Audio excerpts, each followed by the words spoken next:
Om Sahana Vavatu Sahano Punaktu Sahaviryam Karavavahe Tejasvina Vadidamastu Ma Vidvishavahe.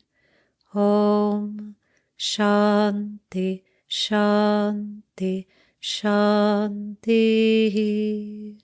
Hari Om. Namaste and welcome to the show. I'm your host, Alexandra Savithri Amba, Director of the American Reiki Academy and the Vedic Healing Center. I'm a Reiki master, Vedic healing master, Feng Shui teacher, and spiritual life coach. I've practiced and taught spiritual self-development and healing for more than 30 years, led pilgrimages to India, and studied with blessed Indian gurus. In this show, we cover topics related to metaphysics, Reiki, Vedic healing, Feng Shui, yoga, manifestation, and spiritual growth, based upon my studies and work in these disciplines. The aim of this show is to help you awaken and tap into your spiritual power, move energy in your life, and create happiness, success, well-being, peace, and productivity so you may blossom into the best version of you. Welcome to today's episode, which is entitled, How Reiki Heals and Guides You. Reiki is known as a healing art, and it has roots in ancient countries such as India, Japan, Tibet. It was rediscovered in Japan by a spiritual seeker, Dr. Mikao Usui, in the early 20th century. Although we think of it as a healing art, because that is one component of Reiki, we must also acknowledge that Reiki is a flow of energy, and this flow creates change and expansion within the being, both within the practitioner and the recipient. So this is a really fascinating part of Reiki. It is a technique and a healing art, but it's also an energy. So today I want to discuss how Reiki can guide you and heal you. It can guide you in many ways, and it can even guide you to your purpose, as it has with me. And I'd also like to give you some steps to use Reiki for your growth, whether you are a practitioner already or someone who is interested in receiving Reiki. So when I learned Reiki, I was in my 20s. I was in graduate school doing a master's degree in English. I love to read. I love to study literature and do critical analysis of the works that I'm reading. And of course, I love to write as well. I come from an academic family, and so the emphasis on using the mind was very strong. It was instilled in me to develop the mind. In fact, our watching of television was highly limited growing up because my parents wanted my brother and me not to waste our precious brains on anything that really wouldn't make us better or improve us in some way. And so while this was beneficial, teaching to have an emphasis on developing the mind, my path led me in another fascinating direction that has to do with having mastery over the mind so that we are not controlled by our endless thoughts. So we develop the mind, and this is very useful and very important for us while we're on this earth, but we also have the opportunity to learn how to master the mind. And if you're like me, and you probably are in some way, as you are also in a body having this physical experience, we have tons and tons of thoughts. In fact, thousands and thousands of them during the day. And I heard somebody say that a study was done, and I don't know how this number was reached, but they determined how many thoughts a day that we have. And of those thoughts, the negative ones are dominant. And of those negative thoughts, and this was the fascinating part, most of those negative thoughts come from ourselves. So constant negative self-talk. And the more cerebral you are, the more analytical you are, the more intellectual you are, perhaps the worse it is. So a dear friend of mine told me once, "It's very simple," he said. "Don't think so much."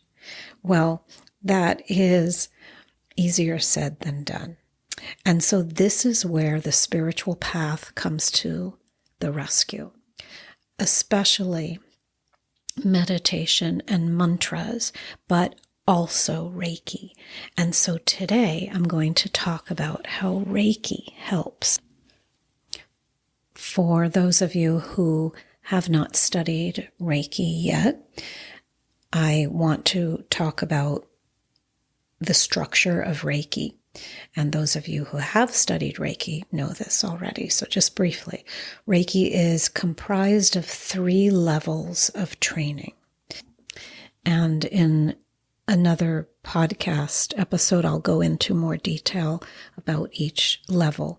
But basically, we have level 1, which concerns self-healing and healing others. Level 2, which concerns advanced techniques such as long-distance healing, mental emotional healing, the ability to channel or pull through messages from other realms. And then the 3rd level is Reiki mastery, where you learn how to teach people Reiki and initiate them into all the levels. But the first thing in level 1 is self-healing. When you learn Reiki, self-healing.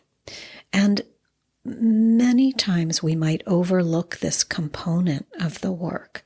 I don't mean that you forget to do Reiki on yourself, but I mean that you may not realize the benefits that the energy is giving you when you apply it to others, or simply through the initiation when you are initiated into Reiki. And the initiation is where Reiki gets activated in the energy field.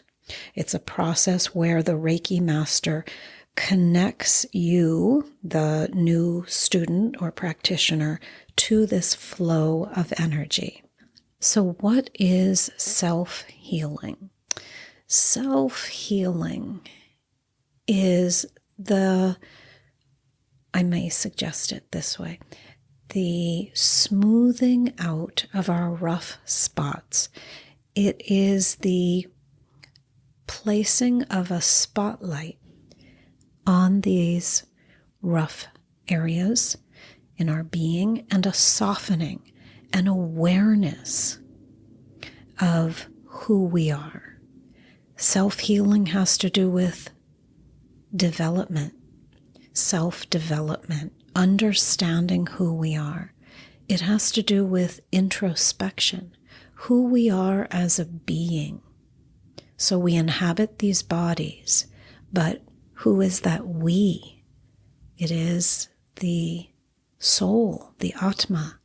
And so who we are as a being that is traveling many, many lifetimes and inhabiting different bodies, having different experiences on the earth in different families. So who we are. Self-healing is a quieting of the noise.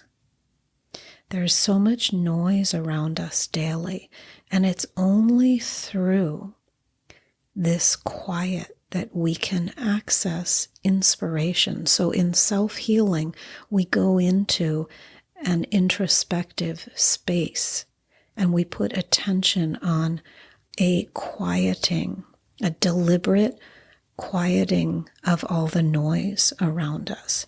So this is part of Reiki. And in fact, in my level 1 course with students, I say at some point that you can only heal others to the extent that you yourself are healed. So it's not like we learn Reiki and then we become this healer and forget about our own path and our own idiosyncrasies and our own rough spots that need to be addressed. It's as if we learn Reiki and there's more emphasis on those rough spots. They come to light. As I said before, we put a spotlight on them. So we become more aware of ourselves and how we interact with other people and what we have to learn. So it's a very fascinating process. Now, how can Reiki lead us and guide us? The title of this podcast was How Reiki Heals and Guides You. So here are 5 ways it can provide this experience of leading us to a purpose, guiding us, and healing us. The first way is when you receive or you learn Reiki, you start to notice internal shifts. This world recognizes outer shifts. It recognizes what you do or produce or amass, but what about the internal shifts, the internal changes that each of us is making? These are the shifts that really influence our soul's journey. And so when you receive or learn Reiki, you start to notice the internal changes you are making. And this is a wonderful benefit of this healing art and this energy. Another way Reiki leads you or guides you is it immediately connects you with a spiritual mentor. That is in the way of your Reiki master, hopefully, or it could be another spiritual teacher whom you resonate with. But you get connected to spiritual mentors, and I suggest that you use those teachers, absorb their wisdom, listen to them intently, and receive the information they are giving, process it, think about it, and apply it. There's a reason that person is teaching you the modality. He or she has gained experience and knowledge in that modality. So in this case, it's Reiki. And therefore, he or she has wisdom to share. So this is another way Reiki guides you. It gives you immediately not only a teacher of Reiki and someone who's going to initiate you, but a mentor, a spiritual mentor, because probably he or she has studied and read and been absorbed in some sort of spiritual path. The third way Reiki can heal and guide you is it will lead you towards meditation. So there's really no substitute for a meditation practice. And Reiki is sort of a form of meditation because when you are doing Reiki on someone else, you are in a space of stillness. Your mind is alert and you are very present with the person you are working on if you're giving Reiki to someone. the mind may go from thought to thought, and then it becomes very still. So Reiki is a form of meditation. However, it is not quite the same as sitting in stillness by yourself, because you're still present with the person and you're moving your hands through hand positions and so forth. But it will lead you towards more meditation. So sometimes people have never meditated before, but they learn Reiki and they move into a meditation practice as a result of learning Reiki. So the fourth way Reiki can help you and guide you is after a session, you will have insights, awarenesses. Your intuition will shift. So Reiki, usually when we say Reiki is a healing art, people think about the physical body. And although Reiki has helped physical conditions, it works on mental, emotional, spiritual spaces in the body as well, in the being as well. So when you get a session or when you give a session, your mind will wander, but it will also become very still. And in that stillness, we access inspiration and a deep, deep sense of peace. And that deep space is where we connect to divine wisdom.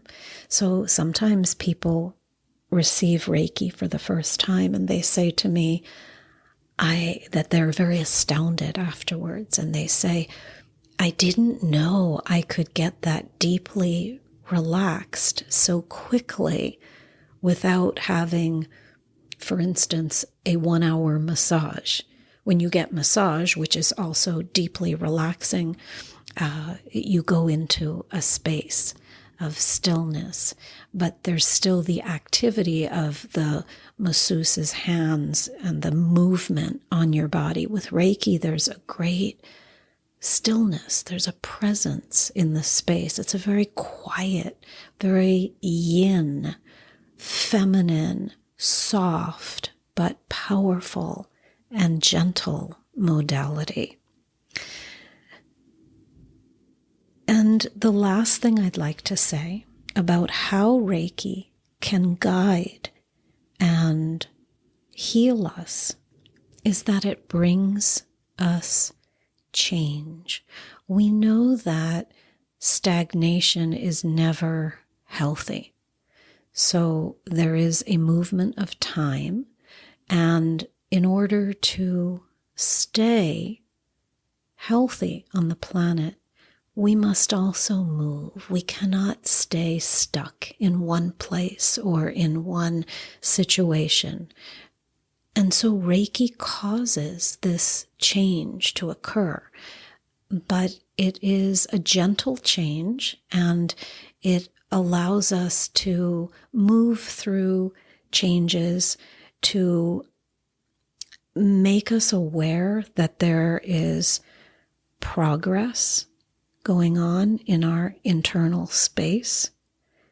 So Reiki gives us the opportunity to call attention to internal changes that we are making. And those internal changes then influence the outward changes that occur in our lives, because our inner space influences automatically what we create in the world.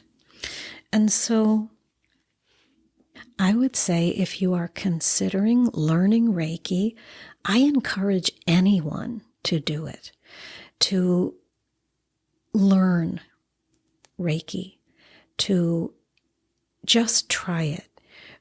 It creates a great stilling in the being. The being stills down. And if more people learn Reiki, then the planet also enjoys this stillness. It's a remedy to all the frantic activity on this earth. It creates a great movement towards more awareness, away from also intellectual overload. So the intellect we need, of course, we need our intellect, but the intellect is more male in nature, and the intuition or the intuitive sense we also need, and this is more feminine in nature, and Reiki allows us to step into that feminine energy.